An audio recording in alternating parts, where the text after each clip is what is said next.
মাদকদ্রব্য নিয়ন্ত্রণ অধিদপ্তরকে একটা স্বয়ং সম্পূর্ণ ডিপার্টমেন্ট হিসেবে আমরা পরিচালনা করার সিদ্ধান্ত নিয়েছি। এখানে ডগ স্কোয়াড দেওয়া হবে, তাদের লোকজনকে অস্ত্রসহ প্রশিক্ষণ দেওয়া হবে। পৃথিবী কোথায় গেছে? আর আমরা 1867 সনের জুয়া নিয়ন্ত্রণ আইনের উপর দিয়ে আমরা ছিলাম। জনগণের প্রত্যক্ষ সহযোগিতা ছাড়া কোনো দেশে আইনশৃঙ্খলা পরিস্থিতি উন্নয়ন হয় না। সেই জন্য সামাজিক মোটিভেশন দরকার, রাজনৈতিক দলগুলো সেরকম সচেতনতা বৃদ্ধির জন্য কাজ করা দরকার। আমরা সংসদে যেভাবে সবাই আলোচনার মাধ্যমে কোঅপারেশনটা পাচ্ছি, আশা করি আপনারা সবাই সংসদের বাইরেও আইন শৃঙ্খলা পরিস্থিতি উন্নয়নের জন্য সেই কোঅপারেশনটা বজায় রাখবেন। সুতরাং জনাব আব্দুল খালেকের বক্তব্যের প্রেক্ষিতে আমি তাকে ধন্যবাদ দিতে চাই যে তিনি সেই গুরুত্বটা অনুধাবন করেছেন। গ্রাম পুলিশ থেকে শুরু করে সর্বস্তরের মানুষ এবং শৃঙ্খলা বাহিনী সবাই মাদকসহ দুর্নীতি এবং জুয়া ইত্যাদি সামাজিক অপরাধগুলো দমনে কার্যকর ব্যবস্থা গ্রহণ করবেন, সহযোগিতা করবেন। মাননীয় সদস্য জনাব রুমিন ফারহানা, এখানে জনাব বলে ফেললাম, জেনারেল ক্লজেস অ্যাক্ট অনুসারে আর কি, সি ইনক্লুডস হি, লয়ারদের ভাষায় আর কি। আমি মাননীয় সদস্য সিনিয়র অ্যাডভোকেট জনাব জায়নাল আবেদিনের সাথে একটু ডিফার করতে চাই। পার্লামেন্টের এই হাউসে বাইরের কোনো বিধিবিধান চলে না, এটা রুলস অফ প্রসিডিউর অনুসারে চলে। এটা সংবিধানে হাউসকে সেই ক্ষমতা দেয়া হয়েছে রুলস অফ প্রসিডিউর প্রণয়নের জন্য। এইখানে নিষেধাজ্ঞা দেয়া নাই যে কোন পোশাক পরিহিত অবস্থায় এখানে ঢুকা যাবে না বা ঢুকা যাবে। তো সুতরাং তার এভরি লিবার্টি আছে সেই ড্রেসটা বা ইয়েটা পরার জন্য। হ্যাঁ, সুপ্রিম কোর্ট জুডিশিয়ারিতে তার নিজের মতো করে রুলস প্রণয়নের অধিকার আছে, সেটা ওখানে থাকবে। But the separation of power theory অনুসারে লেজিসলেচার এবং জুডিশিয়ারি একটা আরেকটাকে ওভারল্যাপিং বা কোনো ডিকটেট করতে পারে না। তাই আমি প্র্যাকটিসিং লয়ার না, সেই জন্য আমি বোধহয় একটু জুরিসডিকশন ক্রস করে ফেললাম আর কি। শোভন পোশাক পরাটা গেল, এটা অতীব শোভন পোশাক।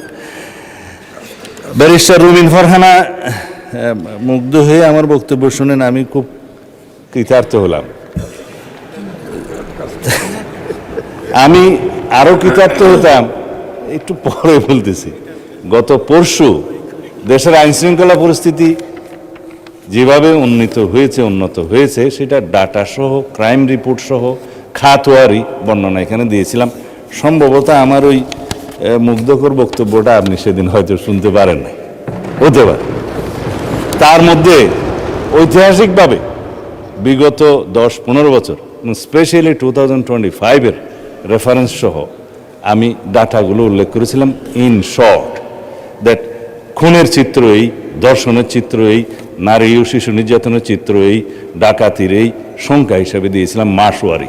তাতে করে ঐতিহাসিকভাবে এই বর্তমান সরকারের দায়িত্বে আসার পর থেকে এই পর্যন্ত সমস্ত ডাটায় আমরা ঐতিহাসিকভাবে এগিয়ে আছি, মানে উন্নত আছে।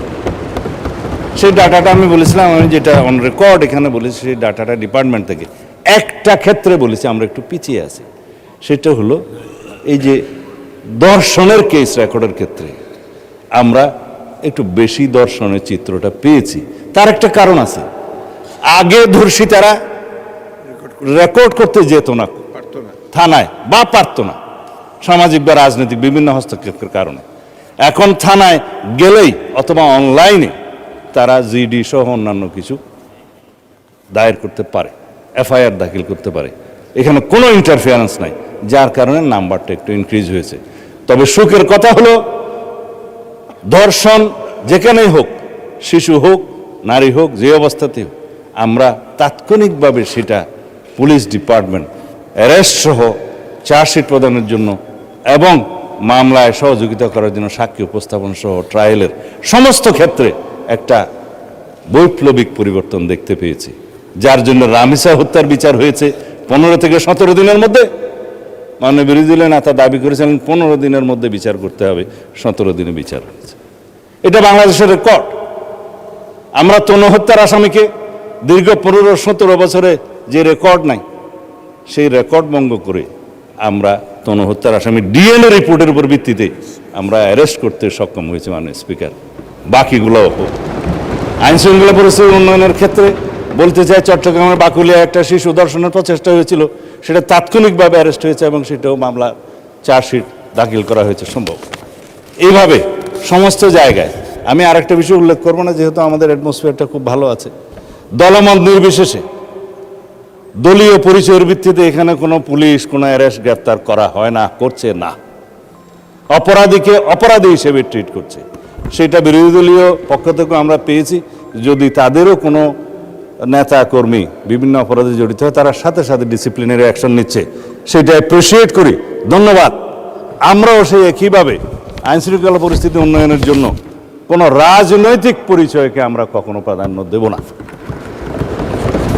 সুতরাং এই একটা ক্ষেত্র ব্যতীত বাকি সমস্ত ক্ষেত্রে আমরা বৈপ্লবিক পরিবর্তন না আনলেও দৃশ্যমান পরিবর্তন আনতে সক্ষম হয়েছে। মাননীয় স্পিকার, আইন শৃঙ্খলা পরিস্থিতি উন্নয়নের জন্য যেটা আমরা 2টা আইন এনেছি, যেটা মাদকের ভয়াল থাবা থেকে আমাদের এই জাতিকে রক্ষা করতে হবে, জুয়ার ও প্রতিরুদ্ধ গতি থেকে এই জাতিকে থামাতে হবে, আমাদের যুব সমাজকে রক্ষা করতে হবে।